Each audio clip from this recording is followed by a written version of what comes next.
और इसी मामले से जुड़ी हुई एक और बड़ी खबर इस वक्त आपको बताते हैं। दूषित पानी से मौत के मामले में इंदौर हाई कोर्ट ने आदेश जारी किया है। हाई कोर्ट की इंदौर बेंच ने सभी का मुफ्त इलाज कराने का आदेश दिया है। हाई कोर्ट ने सरकार से मरीजों की स्टेटस रिपोर्ट भी तलब की है।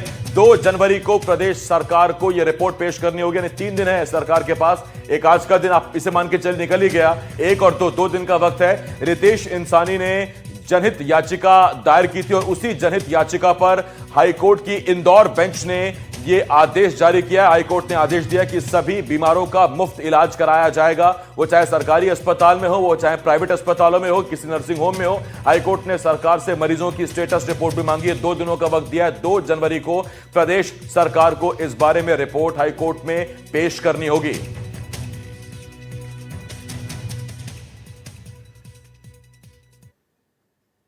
और इस बीच इंदौर के बड़े बीजेपी नेता और सरकार में मंत्री कैलाश विजयवर्गीय का बड़ा बयान आया। उन्होंने कहा सीएम ने जांच कमेटी बना दी है, जो भी दोषी होगा उसे बख्शा नहीं जाएगा। ये कैलाश विजयवर्गीय ने कहा। उन्होंने कहा कि जोनल अधिकारी की यह जिम्मेदारी थी, खराब पानी की जगह ऑल्टरनेट पानी का इंतजाम करना चाहिए था। इस क्षेत्र में 60% नई लाइन डल चुकी है। जब तक काम पूरा नहीं होता लोग पानी उबाल कर पिए। यानी लोगों को नसीहत दी गई है कि जब तक पाइपलाइन का काम पूरा नहीं होता है तब तक आप पानी उबाल कर पिए। और साथ ही ये एक जिम्मेदारी भी डाल दी कि जोनल अधिकारी की जिम्मेदारी थी। जोनल अधिकारी सस्पेंड भी कर दिए गए हैं इस मामले में। लेकिन मंत्री कैलाश विजयवर्गीय ने कहा कि सीएम ने जांच कमेटी बना दी है, जो दोषी होगा उसे बख्शा नहीं जाएगा। मंत्री कैलाश विजयवर्गीय मौजूद है। सर, जिस तरीके से हादसे निकल के सामने आए हैं, अभी क्या कार्रवाई की जा रही है? जांच कमेटी माननीय मुख्यमंत्री जी ने बना दी है। वो जांच कमेटी की रिपोर्ट आएगी तो उसमें कोई भी अधिकारी को उसको बख्शा नहीं जाएगा। प्रथम दृष्टया जिन लोगों की गलती हमें नजर आई उनको सस्पेंड कर दिया है। सर, यहाँ के जो रहवासी है, कल भी मैं यहाँ पे मौजूद थी, उन्होंने शिकायत की कि पिछले 10-15 दिन से वो शिकायत कर रहे थे पार्षद के पास, पर कोई सुनवाई नहीं हो पाई।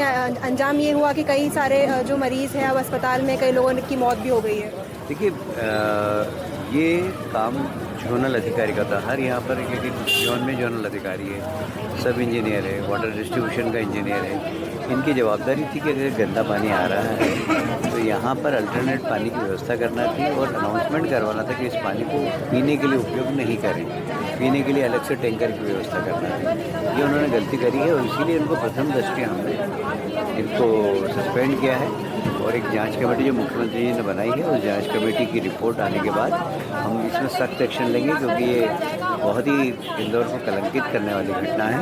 और हम परसों से यहाँ पर लगे हुए हैं, क्योंकि यहाँ आर्थिक रूप से कमजोर वर्ग के लोग ज़्यादा हैं, इसलिए किसी को आर्थिक बोझ भी नहीं हो और उनका इलाज व्यवस्थित तरीके से हो जाए। सर, मौत के आंकड़े स्पष्ट नहीं हो पा रहे हैं। कोई 4 बता रहा है, कोई 5, कोई 7, क्या कितने आंकड़े? देखिए, अभी जो प्रशासन ने जो बताया वो 4 ही है।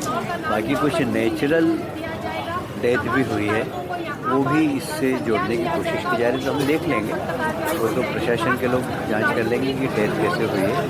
और जो भी जिसकी भी डेथ हुई होगी इससे, उसको हम मुख्यमंत्री जो मुआवजा 4 लाख का बोला उसके परिवार में सदस्य को देंगे। सर, पाइपलाइन रिपेयर का काम चालू कर दिया गया, अलग अलग स्पॉट्स भी चेक किए जा रहे, कहीं और लीकेज तो नहीं है? अंदाजन कब तक ये रिपेयर काम पूरा हो जाएगा और जो क्षेत्र में सप्लाई है वापस सही हो जाएगा? देखिए, 60% यहाँ पर नई लाइनें डल गई, 40% बाकी है। हमने तत्काल 40% लाइन डालने के निर्देश दे दिए हैं। तो 40% लाइन डल जाएगी तो सारी समस्या का निराकरण हो जाएगा। पर फिर भी हमारी टीम जब तक काम करती रहेगी, जब तक कि गंदा पानी आएगा। और गंदा पानी जब तक आएगा, जब तक अल्टरनेट टैंकर यहाँ पर भेजे जाएंगे। लोगों से आग्रह किया जाएगा कि नल के पानी का उपयोग पीने के लिए नहीं करें, और अगर पीने के लिए करें तो उसको बॉईल करें। और क्लोरीन की गोली भी हम फ्री में सब दूर बंटवा दी। हमारे साथ नगरीय प्रशासन मंत्री कैलाश विजयवर्गीय मौजूद। उन्होंने हमारे तमाम सवालों का जवाब दिया। उन्होंने ये भी बताया किस तरीके से यहाँ पर अनाउंसमेंट किए जा रहे हैं, एम्बुलेंसेस तैनात है और लोगों से दरखास्त की जा रही है कि फिलहाल जब तक पानी की सप्लाई रिस्टोर नहीं होती है तब तक पानी उबाल कर पिए और जो दवाई दी जा रही है उसका सही से इस्तेमाल यहाँ पे किया जाए। इंदौर से NTV के लिए मैं तनुश्री देसाई। तो कैलाश विजयवर्गीय ने क्या कहा ये हमने आपको सुनाया। और अब बात करते हैं मध्य प्रदेश में कड़ाके की ठंड की। तो मौसम विभाग के मुताबिक मध्य प्रदेश में कड़ाके की ठंड अभी भी जारी है। ग्वालियर, दतिया और भिंड में घने कोहरे का अलर्ट जारी किया गया है। मुरैना, सिंगरौली और सीधी में भी कोहरा पड़ेगा। सतना, पन्ना और मैयर में भी कोहरे का अलर्ट जारी किया गया है। टीकमगढ़, निवाड़ी और मऊगंज में भी कोहरे का येलो अलर्ट है। मंडला में सबसे ज्यादा 29.3 डिग्री सेल्सियस तापमान दर्ज किया गया। शहडोल के कल्याणपुर में न्यूनतम तापमान 3.2 डिग्री सेल्सियस दर्ज किया गया है। और कल्याणपुर में लगातार इस साल हम देख रहे हैं कि सबसे कम टेम्परेचर रिकॉर्ड किया जा रहा है। न्यूनतम तापमान की अगर आप बात करें तो मध्य प्रदेश में कोहरे का सितम है। अगर नक्शेवार आप समझें तो उत्तरी मध्य प्रदेश, पूर्वी मध्य प्रदेश और उत्तर पूर्वी मध्य प्रदेश जो जिले हैं उनमें कोहरे का सबसे ज्यादा अलर्ट जारी किया गया। दो तस्वीरें हम आपको दिखा रहे हैं। तो एक तरफ एमपी में शीतलहर का अलर्ट है, दूसरी तरफ घने कोहरे का येलो अलर्ट जारी किया गया। आकाश, मेरे सहयोगी इस वक्त इस बड़ी खबर पर हमारे साथ जुड़ रहे हैं। सीधा हम उनके तरफ चल सकते हैं।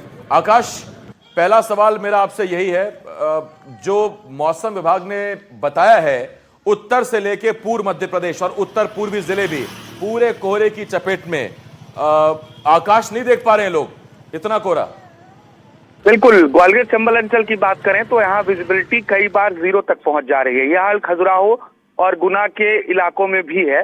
ये स्थिति कोहरे की है कि मध्य प्रदेश सफेद चादर में सुबह लिपटा हुआ नजर आता है और कई इलाकों में इस तरीके की जो कड़ाके की ठंड के साथ कोहरे का असर है वो हमें देखने को मिल रहा है। और नए साल का स्वागत भी लोग कड़ाके की ठंड के बीच करेंगे, लेकिन हल्की सी राहत इस बात की है कि आज कहीं भी कोल्ड वेव यानी कि शीतलहर चलने और कोल्ड डे, शीतल दिन रहने का अनुमान मौसम विभाग की ओर से नहीं जताया गया है।